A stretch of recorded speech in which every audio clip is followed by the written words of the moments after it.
right, shut up. Okay, ready. Ladies and gentlemen, thank you for tuning in to episode 89 of the MTB Podcast, presented and hosted by Worldwide Cyclery. I am Jeff. I'm Jared. And I'm Liam.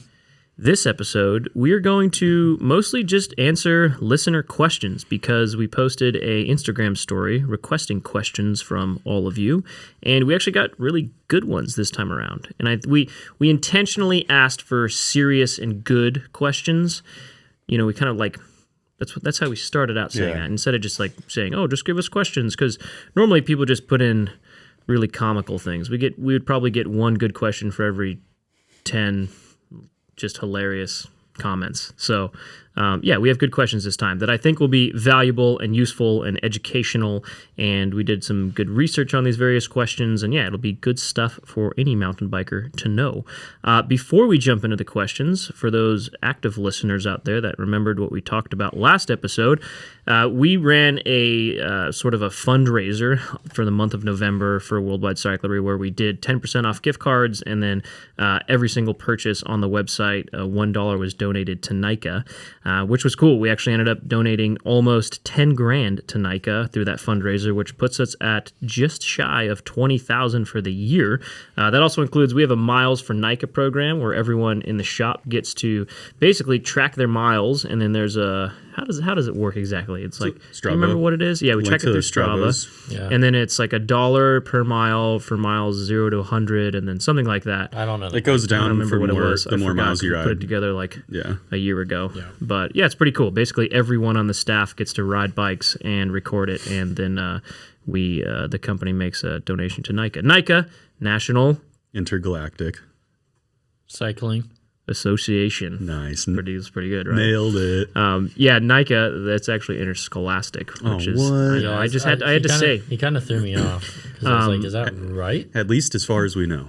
At least as far as we know. Yeah, I mean, currently it's interscholastic. At some point, probably in the metaverse, it'll be intergalactic. Absolutely. And once we're inhabiting and riding bikes on Mars, NICA will be helping middle school and high school kids do the sport of mountain biking on Mars. Yep. Do you think riding on Mars would be similar to riding in Sedona? Hope so.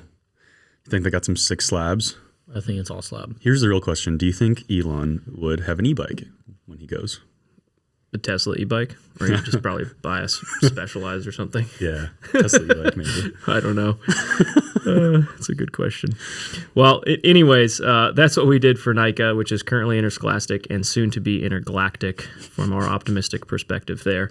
It's a great organization and nonprofit that we really like to support because we believe in what they're doing, getting kids on bikes all across the country, which is really cool. Mm-hmm. And we're actually just going to do 10% off of gift cards for Worldwide Cyclery and Kettle for the rest of the month of December because, it just seems like the right thing to do with the inventory situation right now and slow holiday shipping and, so. I like it. If you want to be sneaky and buy a gift card for 10% off and then just buy something with that gift card, it's kind of like getting 10% off. I don't know, like a fork or a bike. Exactly like that. Yeah. Maybe. I don't know. Maybe.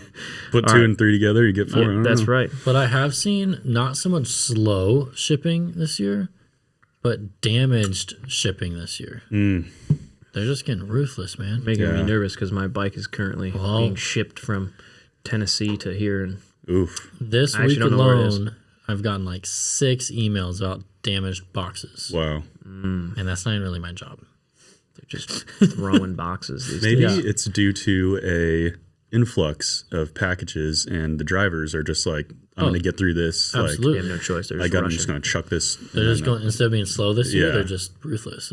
So buy your Christmas gifts early and don't buy anything fragile. Thank you for reminding me. I've got to go do that. Yeah. No, you're not done? Totally the Christmas Eve kind of mall shopper, huh? That's how I am too. Yeah. Well, I'm a big mall guy. Well, let's get into some listener questions. But first, DJ Meatball, play a sound effect.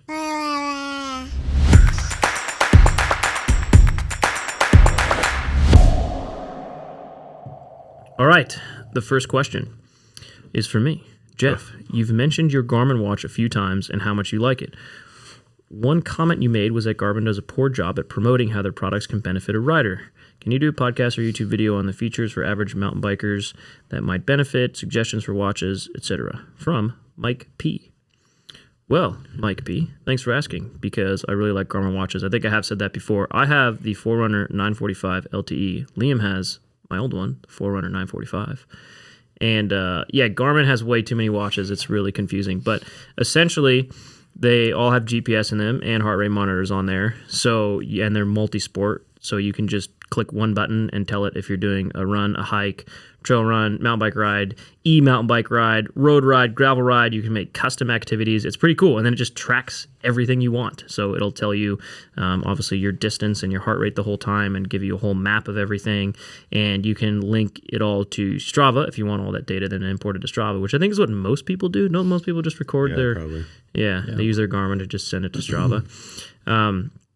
They work amazing. I really enjoy it. I also like the fact that it has a body battery feature, which kind of is tracking your motion and heart rate and activity 24/7. And the batteries on the things, depending on how many activities you do, they usually last. How long does yours last? Well, recently, since I've been doing a lot of activity, I feel like I've charged it once a week. Yeah. Like, if I ride a lot, but it's funny because you say it like that's bad, but people who hear that and they're like, my Apple Watch runs out every day. No, that's what I mean. Like, it's incredible. It lasts the whole week. Yeah, it's cool. I mean, if if you exercise, let's say 4 hours a week, you probably charge your Garmin once every 2 weeks. Wow. But if you're doing like long days or something, because obviously what burns battery is just running the GPS.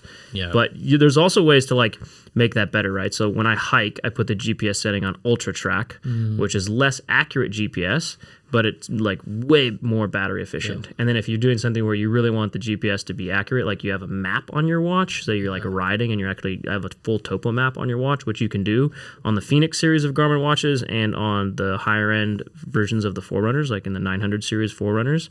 Then you can put it on like GPS plus Clono Glass or whatever, and then you have more accurate GPS. So yeah, I think they're great. I mean, I like the fact that it gives you a bit of a just take on like your body battery, like what's happening with you in terms of how much exercise you're getting and how good your sleep is. It's really good. It does all sleep data if you wear it 24/7. And yeah, it's just like a great device to track that. The GPS is way more accurate than your phone's going to be. So if you're currently like using your phone to record all of your bike rides or your Apple Watch, Garmin watch is going to be way more accurate at that, which is really cool. And the heart rate's great, and you don't need to wear a chest strap. You could, though, if you want. You can link that up. You can also link a cadence sensor and a power meter. You can hook that up to your Garmin. So yeah, there's a lot of really cool benefits for Garmin watches. They're pretty impressive, and I think Garmin does kind of do a poor job at advertising that, because they do work so well for like all these different things. Like you can wear it for motocross riding and running and cycling of all kinds, and they're pretty rad. Wow. So I'm a huge fan of them. I think they're just amazing devices, especially with how compact it is and how rarely you have to charge it and how much data it gives you. So that's my shtick on Garmin. And you didn't have one for a while, right, Liam? You just had like the little Garmin head unit one, and then you went to the watch. Yeah, I mean, I had like a fancy head unit back when I was racing, and then when I stopped racing, I kind of like went full other mode, and I just had the most basic. They don't make it anymore. It's like a Garmin 20 or Garmin 25. Yeah. It had like how long I rode for, how many miles I did, and like my elevation, and that was it. And it was like so simple. And then I wanted the watch, so I actually sent Jeff an email about like comparing models, and he gave me like a full 3 or 4 paragraph breakdown. And at the bottom he goes, "But I'm getting a new one, so do you want my old one?" And I was like, "You could have saved like 5 paragraphs and said that." I just wanted to talk about it. I'm kind of a tech nerd. I could talk about laptops and phones and like Garmin watches and stuff all the time. You don't have one, Jared. I know. Of all things, 6 bikes, no Garmin watch. Easy now. Well, you have an Apple Watch, don't you? I got an Apple Watch. Does the job. It's whatever. Do you record your rides on that, or do you use your phone to record your rides? I record my rides mostly on the watch, but I would totally get a Garmin watch, but I mean, the thing for me is I don't want to sleep in it, and I feel like that's how you take advantage of so many of the features, is like you wearing it all the time. Yeah, I guess I just have to get used to it. Like the body battery and all of like your sleep tracking, that you have to wear it 24/7. Yeah. But if you don't really care as much about that, then who cares? Like if you're just using it to track your rides and runs and activities or whatever, then you don't really need to wear it 24/7. That's true. But Yeah, so I don't know. They are really cool devices. I really enjoy mine. I think it's a super good way to record all of your activities. And I don't know. I used to not want to record stuff. I just want to go out and be without electronics since I stare at screens all day. But it's so easy, like being on your wrist. It's like 2 buttons, and it's like, boom, you're recording your activity. And then you have all the data right there. And then what I also like, too, is like when I ride new places, like when we even took that trip in last July, right? Like I recorded every one of those rides, and if I ever want to go back to Crescent Butte, Colorado, I can go back to my Garmin data and see the whole map, and then I can put that route on my watch. Like if I happen to be there without guides on a chasing epic trip, and I'm there by myself, like, and like I record all my rides in New Zealand in December of 2019, so I can just go. If I go back there, I have like all of my ride data. It just tells you like which direction to go and everything. Yeah, it's like you have a full map. Wow. You can load the whole ride up on here. No way. And it'll tell you, beeps at you if you thinks you're off GPS. And wow, I think that part's cool too. Like I'll hit up Jeff, be like, hey, where'd you hike over here? And he'll just send me the whole Garmin link. Yeah. I'll save that, upload it on here, and I have Jeff's hike that my watch is following. Whoa. And it took like 4 clicks. All right. That's pretty sweet. Yeah, that's a nice little feature. I like that. And so I take it you could probably go into like some other back end where there's a bunch of people or like a community of people, and then you can just like use their routes. Yeah. That's pretty cool. That's like pretty Garmin sweet. Connect's similar to Strava, right? Kinda? Yeah, it's kind of weird. It used to just be like Garmin was like this like back-end data platform that connected to Strava, but then they've tried to kind of make it a little bit like Strava. But it's not really like Strava, but you can still see like popular routing, and I mean Strava's still way better for like that's like social network aspect of it and the community aspect, and like finding popular routes. Like more people use Strava than people that use Garmin devices, although a lot of people that use Strava are recording it from a Garmin device, so it's yeah. I didn't even know it was a thing until Zach asks, why haven't you accepted my friend request on Garmin Connect? And I was like, I didn't even know that was a thing. it's not well built. Like Strava's really well built, like almost like a social media app, whereas like Garmin Connect is not really like that, but it's like kind of want to be like that. But anyways, more about the data. Yeah, it's more about the data and your own personal stuff and tracking it. So you can also do training plans. Like I don't know if they have them for cycling, but I know they have them for running. Like I was using a training plan for a half marathon and a marathon, which is pretty cool. Nice. Suggested routes, all that stuff. I dig that. All right, cool. Let's hop into the next one. Nice. Next question. Are we ready? What is the best floor pump for accurate tire pressure? None. Just kidding. That's probably the wrong answer. It's kind of that was Liam's. It's kind of the answer, right? I mean, it's just so hard to know what is actually accurate. I mean, there's like people who make pumps have ways to tell that are like calibrated and stuff, but like once you have a pump for like X amount of years, how do you know it's still accurate? I just think you should stick with your pump and like try to always use your own pump to pump up, or your own digital pressure gauge to always check your tires.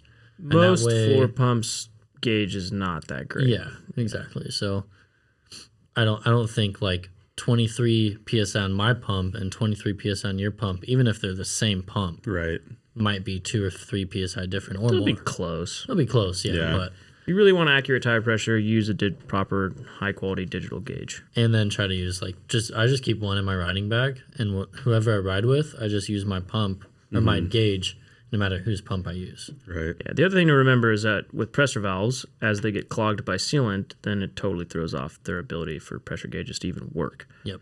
So, which I had no idea. Kind of a prerequisite. You need a really clean, fresh valve core in there. Otherwise, nothing's going to give you an accurate reading, including a digital gauge. You learn something new every day.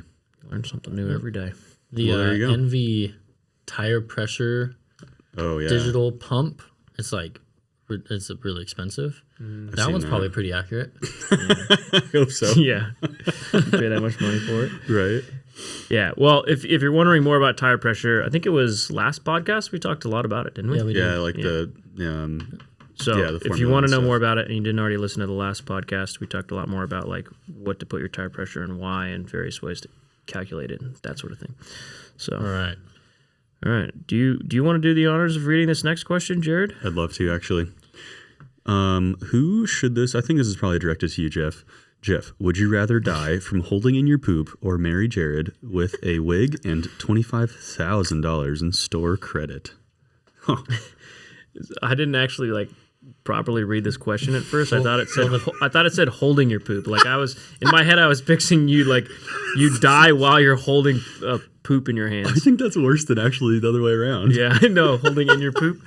Or marry Jared. The funniest Well, thing obviously, for I would marry Jeff, Jared. What? Thank you. but you already get $25,000 store credit to the store you own. I know. Yeah, just Just like how does And that? then you're even- married that's to a- Jared, so essentially it's like $13,500 or Yeah, $12,500 in That's store right. credit. And then I just divorce you and I get the 12.5. Is that what happens? yeah. We get a divorce and you split the credit. That's a good deal for both of us. All right, I'm down. Great, perfect. We're gonna put It'll pay for our next we're gonna bikes. put Jared on mountainbikehusbands.com. Oh God. Oh my That'd gosh. be a good website. We should build that. Yeah, we should. All right. Liam, this is a good question for you. It is. What are the pros and cons of dot fluid versus fish oil? I mean, mineral oil. Well, A jab at Shimano for making fishing parts. I'm going to... Yeah, is that what that was? It is. That's exactly. That was my question. That flew right over my head. Flying fish. I'm going to first preference it with dot fluid is a standard by the motorized vehicle department. The automotive. Yeah, whatever that is. Department of Department of- Transportation. Yeah, Transportation. it's like standardized, right? Yeah. Like you could get dot 4, you could get dot 5.1, which both SRAM uses, at an auto parts store, and it will Almost work. anywhere. If it's dot 4 or 5.1. For whatever reason, dot 5 does not work. Weird. Mineral fluid is not. Mineral oil. Right. Mineral Yeah, so like oil, the mineral oil that you can buy at the CVS. local Drugstore or whatever. drugstore is not the same as Don't put that in your brakes. Absolutely Like not. That baby will oil. never work. So all mineral fluids or oils are like Shimano's owned mix, right? Or Right. Magura's own mix. Yeah, Right. they're not defined. So that's the hard part. But then when you really break them down, say you're just doing Shimano mineral oil versus SRAM dot fluid, right? Make it super standard. Mm-hmm.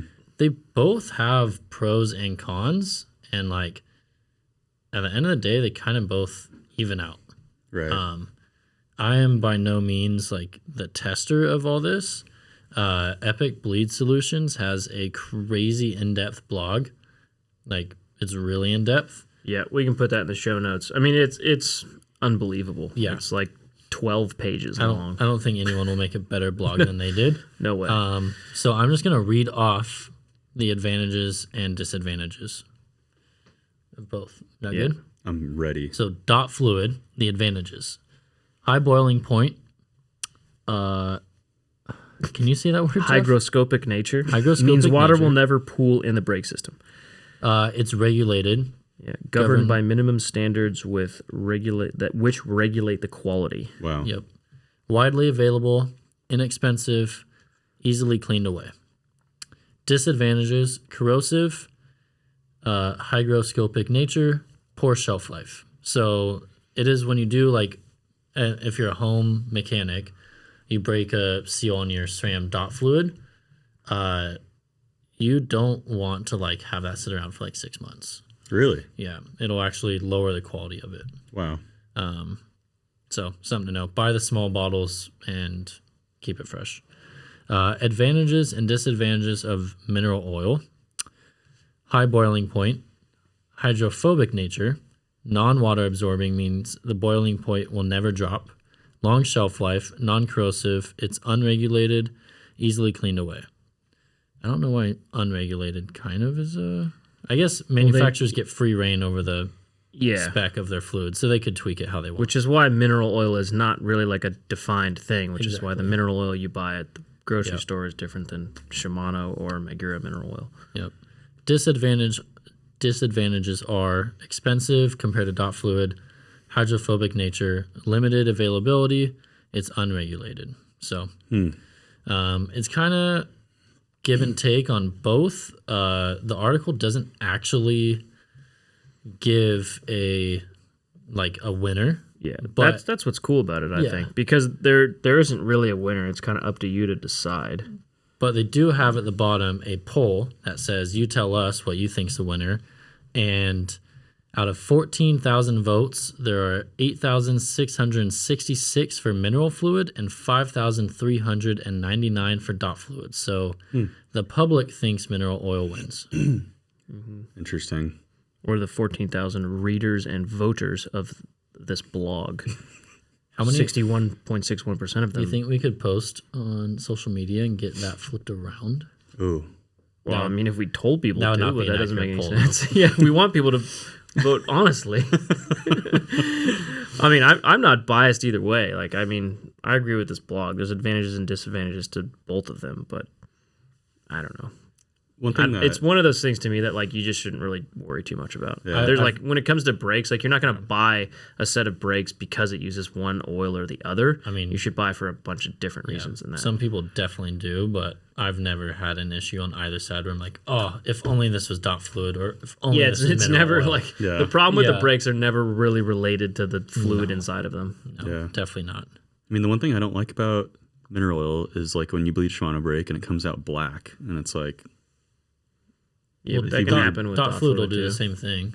oh, really? I mean, Yeah. I've guess never seen black dot fluid, but Oh I yeah, mean, it's just like it's for me, definitely in there. Happens. Yeah. You just have to heat it up enough. You just have to Word. not bleed your brakes for a year and do really long downhills and hold your brakes. Word. It'll turn black. All right. Well, there you go. I guess they both turn black. So Yeah. So we will put the link to this in the show notes. Epic Bleed Solutions. I think they're out of the UK. They make they sell like a bunch of brake parts and stuff. I don't really know too much about them other than that they wrote this unbelievably well done article. So massive props to them on that one. Yeah, really cool, really well done. I don't think anyone will ever do something that in depth. What is this next question? Quick tips on how to get the most out of your brakes. I got some. Do you? Yeah, mine are. Don't use them. Yeah, don't use them. Mine are to really, really care about the quality of the initial setup. So who bled them and how they were installed, right? That really matters. Like having your brakes properly bled is really, really important. And it's not as easy as some people like to imagine it is. It's not like I'm just going to willy-nilly home mechanic this. Like it's just not like that. Like you really, really need to have the right tools and know exactly what you're doing, or employ a mechanic who does. The next part is breaking them in properly. I think that's where people totally mess that up. They get new pads and new rotors at the same time, or one or the other, and they don't break them in to the specified manufacturer's like process to breaking in the pads, and that will like permanently damage the rotors and or pads simultaneously, which causes them to not be as powerful or inconsistent or make noise. So break them in properly, which typically, I think we talked about this again on some podcasts like several times ago, because it gets brought up a lot because people are like, oh, why did my brakes howl? I broke them in. I just, I rode down this massive hill and dragged them the whole way. And it's like, that's exactly what you're not supposed to do. That's called glazing. Yeah, so the proper break-in is, when you have new pads or new rotors or both, pedal up to speed about, 20 miles an hour or so, and slowly, gently grab those brakes, come to a slow roll, not a complete stop, and then come to a slow roll and then let go, and then repeat that 5 times. Take a break, you'll be out of breath, the brakes will be hot, do it another 5 times, and then pretty much good to go.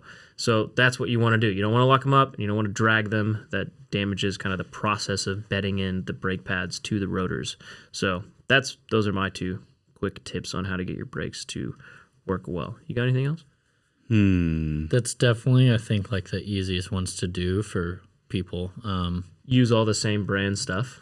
Helps. I kind of lean that way. It's just safer. It's easier. It's people at Unless you've SRAM really and- done your research. Yeah, people at SRAM and Shimano are not dumb. They put a lot of time into why the rotors have certain holes in them, why the brakes pads have certain compounds. Yep. And how that meshes together. Yeah, like that it's all stuff's meant to been- be a system. been tested and engineered, for years and years and years. That's not to say that aftermarket companies aren't good. Galfer and other brands like that are super good. But I just kind of lean towards stick with your brand. It's all meant to work together. Like people are working really hard to make that product. So yeah. Yep. I mean, for me, I think most people probably just don't do the regular maintenance enough. Just check your pads and your rotors and align them and bleed them. You could probably take an hour out of your day every couple months and just do that, and then your brakes are going to be dialed. That's pretty much all I got. Yeah, that does help. Don't contaminate them. Don't contaminate them. That's a quick tip. Yeah. you don't want to spray SC1 on your rotors to clean them. Anything. You don't? Yeah, almost anything. Yeah, Yeah. definitely don't put When anything when near there. Not even fingers. Yeah. when I worked in more of a traditional local bike shop, we would have people coming in constantly that would just have contaminated pads. WD-40 on the pads all Yeah, the time. they would be like, oh, they squealed, so I put lubrication on them. What? Or this was also when disc brakes were more new too, right? So people would come off of V brakes for 20 years and they got disc brakes and they didn't really know how to, I don't know, set them up. Or they would be like, oh, it's rubbing, and then instead of aligning the caliper with the proper screws, they would loosen the whole, like the caliper has two sides to it, right? And they would crack it open and fluid would go everywhere. So you know, make sure you're loosening the correct bolt on there if you're, depending on what you're trying to do. Yeah. So yeah, that stuff happens a lot. One other very nerdy way to take care of your brakes is on the first install, but to actually face your mounting surfaces, especially now with a lot more bikes having like direct mount carbon. Hey, nobody got time for that. Hey, dude, you want good braking surface? I have time to do it on your bike, right? Yeah. I mean, because otherwise the pads will be slightly angled, not perfectly parallel to the rotor. Yeah. So that's a that goes back to like nerd way. It's almost like if you have a local mechanic be like, hey, do you ever face the brake mounting surfaces? And if they're like, what? Then you know if they're good or not. And if they're like, yeah, absolutely, I do that every bike I build, then you're like, oh, amazing, you're employed. I choose you. It's a good qualifier question, even if you don't know what it means. Definitely. That's a good one. Here's the next question. Why does Shimano use a Phillips head on their lever that does absolutely nothing? Wow, I've been trying to figure this out for years. Shimano USA, sliding our DMs. Yeah. If anybody knows, feel free to let us know, because we're still trying to figure it out. From what I recall, when SRAM came out with this is back when it was Avid, so it was originally Avid. SRAM bought the company Avid. The Juicy brakes were the first mountain bike brakes where you could actually adjust how far the lever pulls, like on the fly, without having to overbleed or underbleed the system. Like you could actually adjust how much throw that lever would have before it engages with that ugly red. Just Google Avid Juicy 7s and you'll see this like cast aluminum looking color pewter lever with this like big ugly red. I used to have a knob, and that would adjust how far the lever would pull until it engaged. And SRAM got a patent on that, and it was actually amazing. Like it worked, and it was cool, and it still exists on SRAM brakes. And now it's a much more refined look with a nice little knob that spins. And it allows you to adjust how far the lever pulls until the brake engages, which is incredibly convenient. Shimano tried to do such a thing while not encroaching on SRAM's patent, and they put that Phillips head screwdriver on there. I don't know why it's not an Allen. Why on God's green earth? I don't use know an why. Allen. The bikes are covered in Allens, and they look so much nicer. And everyone with Phillips head. What? It is, and it's a silver Phillips head screwdriver. Like you could just paint it at least, let alone like maybe a black. Anodize it maybe. Something. Or just like.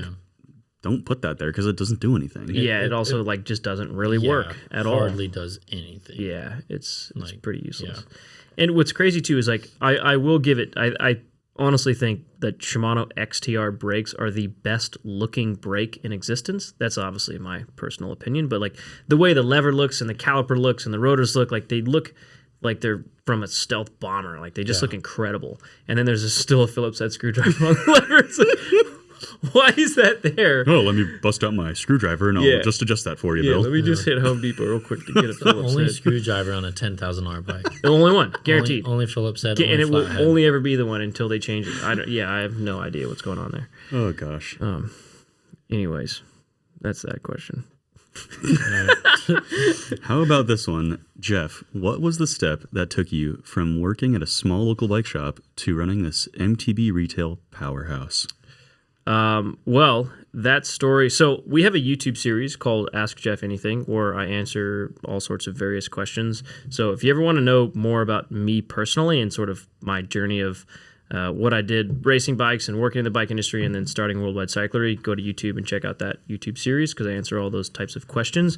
To sort of sum that question up, as a kid, so I grew up in Newbury Park, California, and I worked at a local shop called Michael's Bicycles, just one single location, not to be confused with Mike's Bikes, the much larger like chain of shops in Northern California. But Michael's Bicycles in Newbury Park, California, which was a family-run shop, really cool people, really nice people. They, at the time, so I think now they're like Trek and Specialized. I'm not sure. I don't have total close contact with them anymore. But it was a cool shop. I worked there. I think I started working there when I was 13 years old, which maybe it's not legal. Maybe I shouldn't have said that. I don't think these days. It was legal back in my day. Mom said it's all right. Yeah, exactly. Yeah, exactly. Yeah. My mom said it's okay. Yeah. I was like, as a teenager, I was washing bikes, and then I was just obsessed. Like as a kid, I was just utterly obsessed and infatuated with mountain bikes.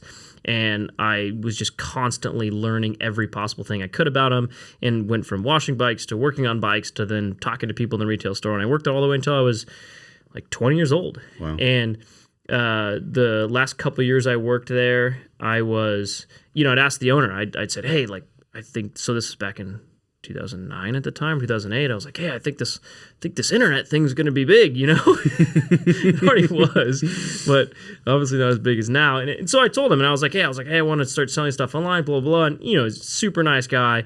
And he's like, look, it's above my head. I'm not too interested in it. He's like, if you want to buy stuff, at wholesale from our distributors and sell it on your own time, like, feel free. Like, you have total reign. Like, I trust you. It's all good. So I was like, okay, cool. So I was just buying random things at wholesale cost, and then I would sell them on eBay and like Pink Bike forums and MTBR forums, things like that, just talking to people. And I realized, like, wow, there's a huge opportunity here. Like there's some incumbents, but they're not really good at all. And there's a lot of opportunity here for other players and people to do it way better, and people to do it on like just different marketing strategies, yada, yada.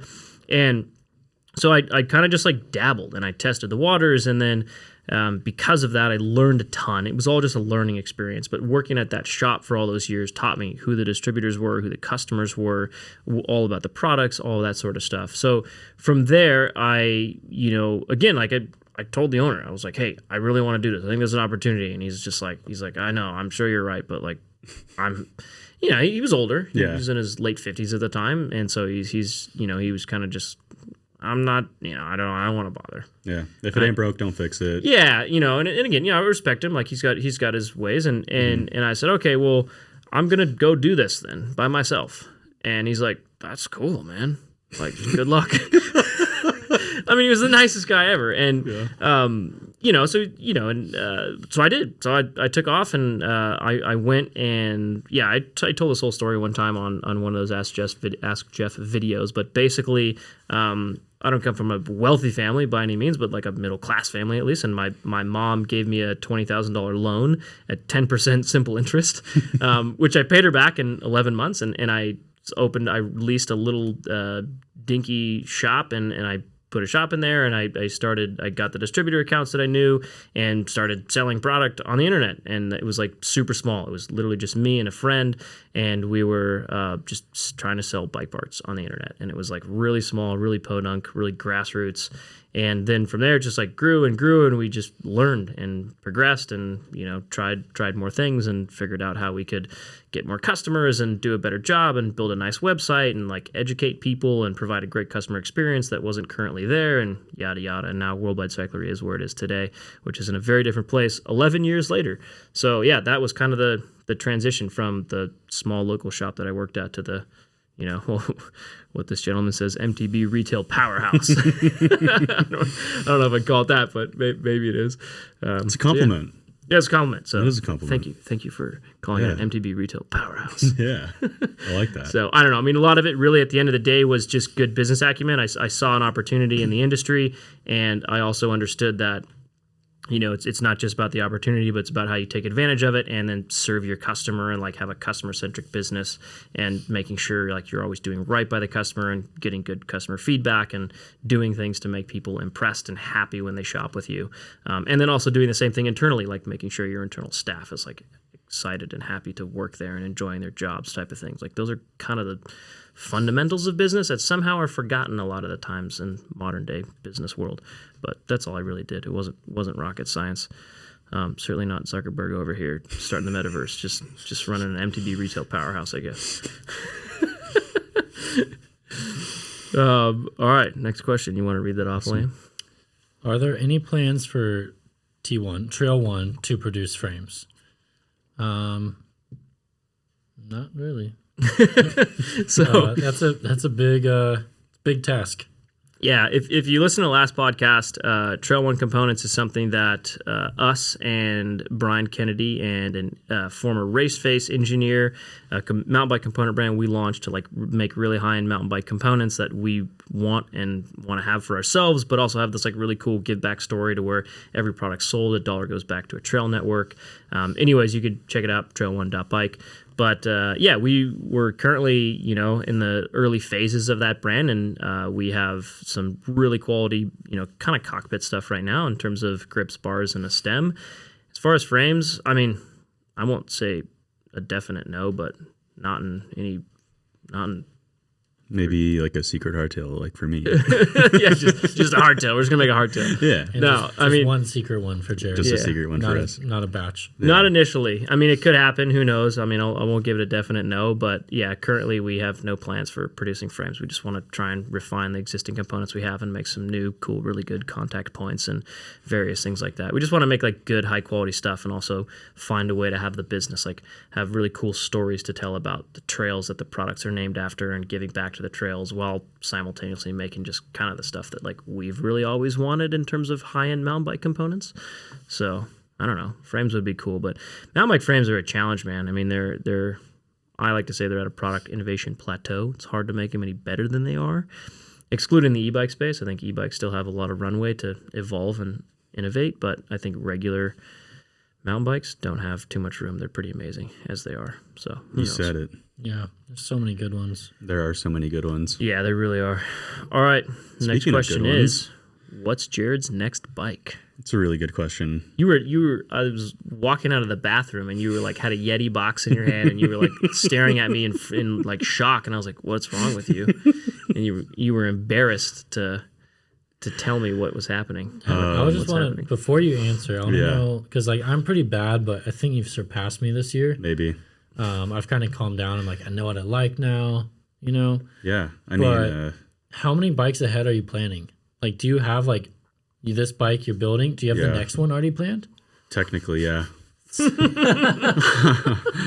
I'm totally guilty. I'll accept the charge. All right. So what are you building? So it's a bike I've been wanting to build ever since it came out, and it's a Yeti SB165 DH bike, and I've got a. Well, it's not supposed to be a DH bike, just a super enduro no, bike. it is going to be a DH bike. Well, yours is, Yeah, but it's supposed to be a 165 Right. mil travel, 27 5-inch wheeled. right.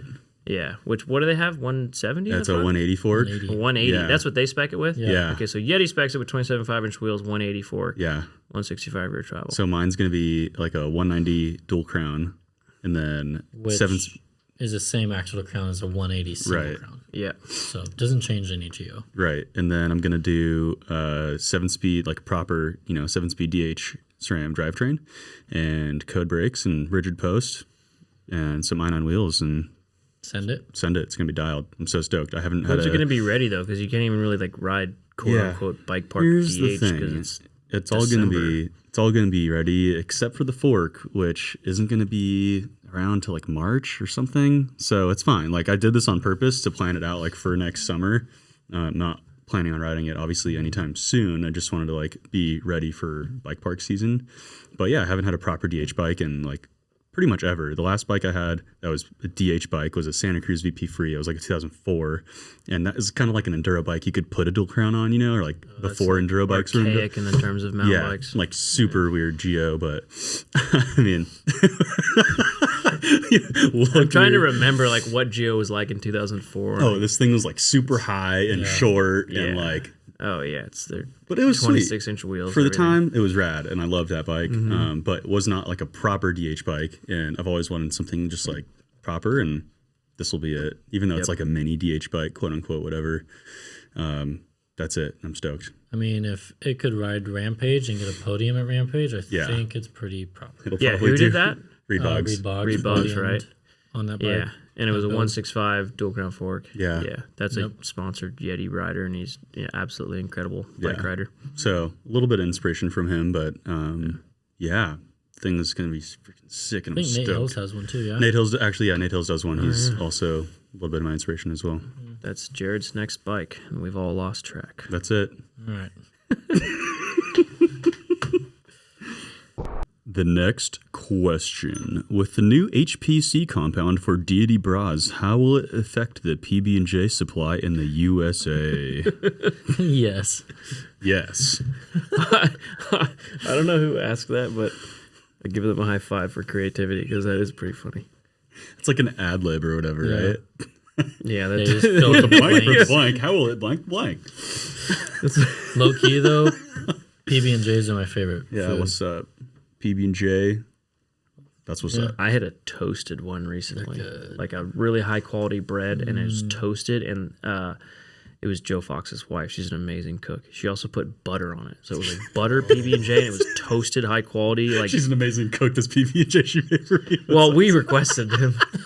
She also made like she used to be the head chef at the Biltmore in Phoenix. Wow, Oh, I've been whoa. there. Oh, you're so high class. You've been there. That's where every president has been there. I Apparently. went to school in Arizona, man. So you stayed at the Biltmore? Isn't it like $1,000 a night? I never said I stayed there. Oh, that's what you I meant. said I've been there, bro. You just been there? Like, Yeah. well, I've driven by it too. Yeah, you've been there too. Ridiculous thing to say.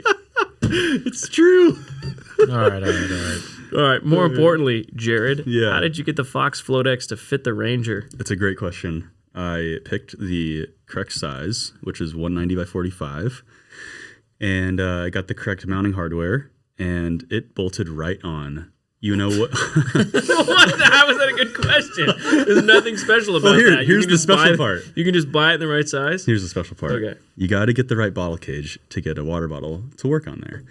You get a Lezyne flow cage, and you can like Dremel out the mounting Because otherwise ports. the oil reservoir runs into Yeah, the bottle. exactly, because the reservoir. So, or you can get the wolf tooth bottle cage. Liam, you know the name of it?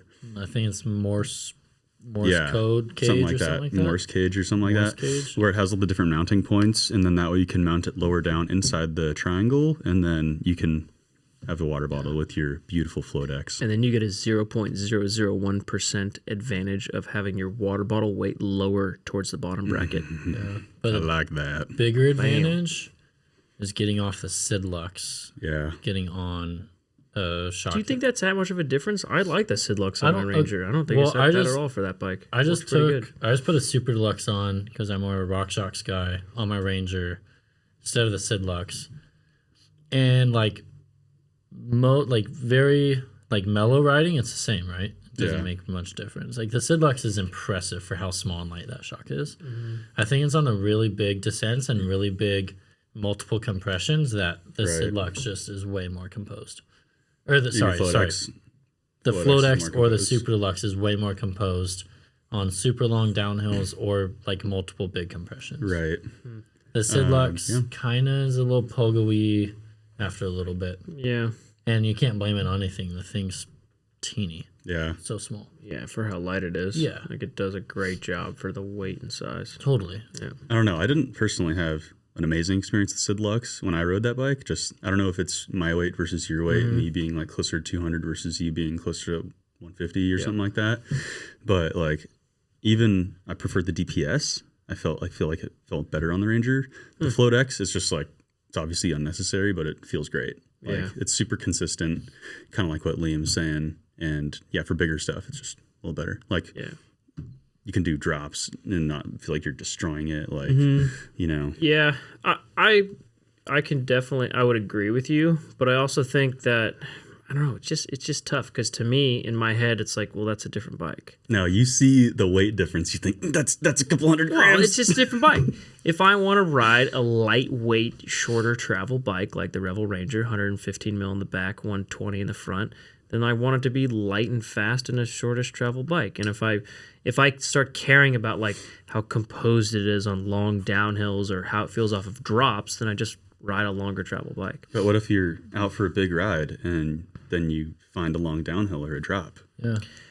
That's how I make my rides. Well, I'm speechless. So if we go back to Colorado and you had the choice between a composed long travel bike or a Ranger that's kind of overbuilt, what would you pick? Oh, it still rides exactly what I rode. The Rascal, 130 mil 29er in the back with a 150 fork in the front. That bike's like the best one quiver bike for everything. It is really good, but I still think I'd choose my Ranger because it's just a little bit more efficient on the climbs, holds speed a little better. Yeah, honestly, if I were to go back, I would bring the Ranger with that shock. Yeah. That would be perfect. On that same trip? Yep. I mean, I rode my 120 following that. Well, I also am just not like on trips like that. Like I'm just never anywhere remotely close to the back of the pack climbing. Yeah, I mean, you've got I don't care. I'm not like, oh, I'm gonna need to bring a lighter bike next time. Like, if anything, I could have brought a heavier bike. You want to trade packs next time?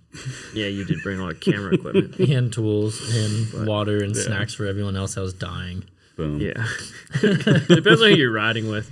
If I constantly rode with people that were faster than me, then I'd probably be nitpicking things differently. But in trips like that, I'm usually not a slow climber, so fair enough. I'm not thinking about that. Yeah, that's fair. All right. Favorite part about mountain biking? This I like. I love this question. Oh, okay. Well, go ahead. You want me to go first? Guy. Yeah. Favorite part about mountain? Well, give me a second. Oh my gosh, I thought he was loaded. Well, here's what's challenging is we all know there is kind of an endless amount of things we like and enjoy about mountain biking. Yeah. But the problem with the word favorite is you have to pick one. I'm going to go with... Almost frustrating. It's like hitting the reset button. Like if I'm in a bad mood or like having a rough day and I go have an epic ride and I come back, it's like, boom, I'm feeling great. Yep. That's probably my favorite thing about it. Yeah. Mine's similar. I think if you're on a mountain bike ride, solo or with people,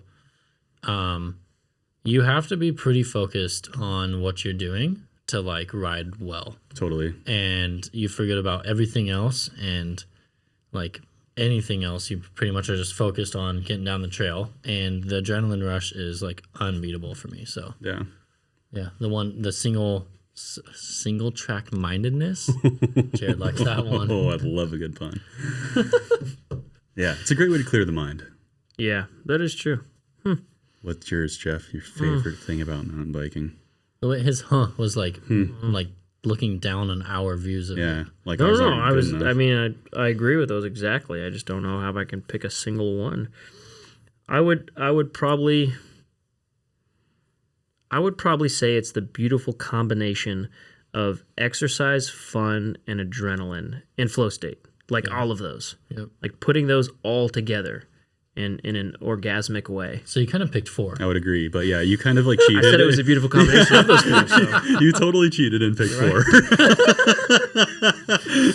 Well, yeah. I mean, people have asked me like, why are you like obsessed with mountain biking? And it's like, that's it. It's like when you're riding it, everything else disappears. It's hard to explain. And the adrenaline rush is like... But I really do think it's the combination. Like, it is. I do always tell people it is the funnest way to have exercise. For sure. Outside of the bedroom. Don't laugh. Keep Don't it laugh. PC, dude. Keep it PC. It's the funnest way to get exercise. Yeah. It's amazing. Yeah, I agree. And probably the best exercise that also achieves a flow state almost the entire time. Yeah. It's cool. Agreed. So, I'm glad that we can all agree that we agree. yeah. I have no idea what you just said. Why are Kettle Mountain products illegally excellent? That's a pretty creative thing to say. Illegally excellent. I don't know. We work really hard on them. Thanks for the question. We're not in trouble, are we? Yeah. I don't think we're doing anything illegal, as far as I know. Will Kettle make sizes for taller and bigger folk? So, small apparel brand, like what we're doing with Kettle is trying to make really high-end, high-quality sort of like technical stuff, a lot of nice features and really nice, unique fabrics, things like that. When you kind of go down that path, you start out making apparel that fits the majority of shape and sizes of people, and then you expand from there. So that's kind of how it goes. So absolutely, obviously, if you were to look at some type of line chart of like the average body type, people who are tall and skinny or short and stout, they're more outliers. So that's kind of what comes next. So yeah, we absolutely will, and just a matter of time. So thanks for the question. Nice. Wasn't there another question here about man nips or something? Yeah, it's 2 down. It got split up. Oh, I want to read that one because I thought it was funny. Go there for you go. I don't know where it is. Just 2 down. 3 down. How do you make an MTB jersey that doesn't show my man nips? So, as funny of a question as that is, it's kind of a good question because everyone has different nipples. That's a reality. It's a reality. Everyone has different nipples. Oh, you're breaking it down that far. Well, I'm actually taking this question seriously. Because for starters, a lot of athletic apparel, whether it's a mountain bike jersey or it's a running jersey or just a lightweight top, can be a really thin fabric, which can then very prominently show your nips. And there's kind of not really a great solution. One solution is wear two of them, or wear a thicker one, which then this causes a problem with heat. So the end-all be-all solution, which a lot of people do, is just put a little tape over them. That's what I was going to say, right? People do like athletic tape or A something like little that. athletic tape over the nips. Also prevents chafing. If you get nipple chafing, that's the number one way to prevent nipple chafing. One of my race kits one year, the way the bib straps lined up and my jersey, I'd get chafing, so I used to put Band-Aids over them. Yep. Checks out. Yeah, I mean, it's an interesting thing, but the reason I wanted to actually seriously answer it is because as we've developed more fabrics with Kettle and different products, like we have two things, the No Fry Sun Hoodie and the Departed Tech Tees are both this like unbelievably lightweight fabric, and there's no going around the fact that like if you have an unbelievably lightweight fabric, it kind of contours and shapes and you can see things more clearly than if it's a thick fabric. So there's not much of a solution there other than either wear something with a thicker fabric, or use some tape. Or a jacket. On those man nips, or just put a jacket on. 85 degrees still. Or just own it, man. Yeah, be like, you know what? Check out my man nips. Yeah, dude. Got a thin jersey. Hey, everyone Flex has those. them. It's not like no one has them. Yeah. Flex those nips. Yeah. All right, jump back up. What is each of yours current shoe and pedal setup? Jared? I'll go first. I've got Crank Brothers Mallet E's. Pedals? Mallet E pedals, yeah. Good clarification there. Thank you. And let's see, 510 Kestrel Boa, which I love. I've been using those for a couple of years. I probably need new cleats because like there's a little bit of play, I feel like, when I'm climbing and stuff. But I love that combo, and the Boa has not broken yet, and it's awesome. Sweet. Yeah. What about you guys? Jeff? I also have Crank Brothers Mallet E's. I really like those pedals. I think they're kind of like the perfect all-around trail pedal. Mm-hmm. I don't really know if I'd ever want to run a different one. And I have now, I was running 510 shoes for a while, but because they had such stock issues in the last 24 months or 5 years, I don't know. 510's had a lot of various stock issues, even and they can't really use the pandemic as an excuse because it happened before that. I love their shoes, I always have. But Crank Brothers came out with their own shoes not too long ago. That was in like December of 19 or December of 20? It was in 20. December of 20? Yeah. Yeah. Crank Brothers made their own shoes, and I really like them. I have the Mallet Speed Lace, right? Is that what I have? Sounds right. Or do I have the Mallet? Oh, I have the Mallet E You have Speed Mallet Lace. E, yeah. The Mallet E Speed Lace. I like those shoes. I think I have them up right here. Oh, nice. Yeah, so I like those shoes. I think they're really comfortable, and the Speed Lace feature is nice, just quick to put the shoe on and off. And yeah, just a good, comfortable, durable, quality shoe so far. It's not nearly as stiff as the Kestrels that you're using. Mm-hmm. That has a way stiffer shank, which makes it much more efficient pedaling. Makes it less comfortable to walk in or push your bike in, hike your bike in. Mm-hmm. And so I don't know, it's give or take, right? Like a really stiff shank is the best for pedaling and efficiency. A little bit more flexy shank is way more comfortable hiking the bike or if you have to walk. I also think for downhill too. Yeah, better pedal feel. I think you do get better pedal feel with a less stiff The shank. stiffer the shoe is, I get hot foot. Oh. You guys ever have I've got, yeah. I've never had a problem with that, but I know people do. Maybe on flats. Stiffer the shoe, I kind of get hot. Unlike that, we're talking about like long descent, like constant 10-minute plus downhill. Yeah. Yep. I also run that same Mallet pedal on everything. So even though it doesn't make sense to really have a pedal that beefy with a whole platform around it. I still put it on my gravel bike. I just want consistency. Yeah. So like I run the same 760 wide bars on every bike I have and the same pedals on every bike I have, unless it's my dirt jump bike, which I have flat pedals, but that's a totally different situation. But I try to just have consistency in terms of like shoe and pedal and then bar width and sort of lever position. I always want to have consistency there. So yeah, that's what I'm currently running, and I like those. I have not really any complaints. They could be 15% stiffer shank. I think that would be a little better in terms of stiffness of shank. Maybe on the but still model. not too stiff. Like I think the ones in the 510 Kestrels are probably, I would call them maybe a little too stiff for my liking, and the Crank Brothers are slightly too flexy. So I want the Goldilocks, right? Yeah, I was going to say we got a Goldilocks situation going on. Yeah, exactly. We do. Liam, what are you running? I'm kind of a shoe diva, just kind of in my life in general. I have a lot of shoes. I won't hide that. I have shoe wise, I have Crank Brothers Mallet for kind of my big bike riding, which is their downhill shoe. I have Crank Brothers Mallet E for my general trail riding, both the speed lace version, and then I have Kestrel laces that I don't really wear that much anymore, but I wear them for big XC days, or like big kind of more days I want efficiency. But I'd say 75% of the time I wear my Mallet E speed lace shoe. Wow. Crank Brothers. A man of culture. Yep. And then pedal wise, I'm still on Shimano. Oh, he says it with shame. I've tried. Are you actually using Shimano or are you using some other brand that just uses an SPD? No, I'm actually using Shimano now. I was using ECs for a bit, but I had like after a couple of years, I think I broke a spring on one and rebuild kits and stuff. So if they bring them back, I'll run those. But I tried Crank Brothers. I couldn't just get used to it. So back on Shimano's. I do, however, want to try Time because I heard they're kind of like in the middle. Yeah, kind of in between. And now Time is owned by SRAM, so I'd way rather support that. So if you're listening, Time, Nice. hit me with some pedals. I'll try them. Dope. But Good luck, bro. I know. And I'd buy them honestly if they're in stock, but they're not. Yeah. But the Speaking of that, don't we have I feel like I did a YouTube video 100 years ago on clipless pedals. how to set up the Crank Brothers cleats in No. ridiculous detail? Yeah.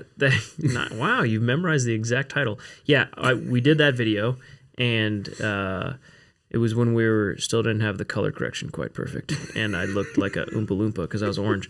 But it was a good video. People still comment on that video and are really appreciative of that video because when you are trying to set up a Crank Brothers pedal for the first time, and you need all the little details about how to use the shims, where to place the cleat, how to break in the rubber on the bottom of your sole, all of that sort of stuff. That I think was that video 18 minutes long. Yeah.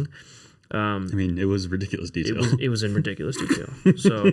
So yeah, if you're trying to set that up, check out that video. But we also did a video that was, what was that called? I'm trying to remember what it was. I think it was like best clipless pedals, and or maybe like top 5 clipless pedals, something like that. But I remember in that video, I kind of went into detail of all the various different brands between Crank Brothers, Shimano, Time, HT, about kind of how they feel, like how much float they have, how snappy they are when you clip into them, different things like that. So I don't know, they all do have a different feel. Like there's certainly not one is better than the other, but they have a different feel in terms of how they work. And yeah, my preference on clipless is, Crank Brothers.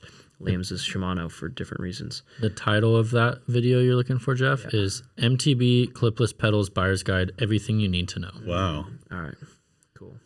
That's Everything what it we is. need to know. We also did a clipless versus flats, and the synopsis of that is essentially do whatever makes you feel more comfortable, because if you're going to be clipped in and you don't feel comfortable, you're not going to have a good time on your bike, so don't do that. Not gonna have a good time. All right, what do we got? Not Two going to have more a good questions? time. No, man, we're out of time. We're out of time. That's it. That's all. We don't want this podcast to run forever. Oh, wait. One last question. One last question. Should I read it? Which one? That one? Yeah, read Yeah. it. If you have to wear Lycra every ride for the rest of your life, what color would it be, and why would you never ride again? That's what we will. That is the philosophical question we will leave you to ponder over the next 3 weeks while we come out with another MTB podcast. If you've made it this far, thank you for listening. We genuinely appreciate you, and we love you. Right, Jared? We sure do. I love you. We do. We love you very much. Thank you very much. Seriously, thank you for listening, and I got nothing else. Got nothing. Good night, New York. Good night, New York.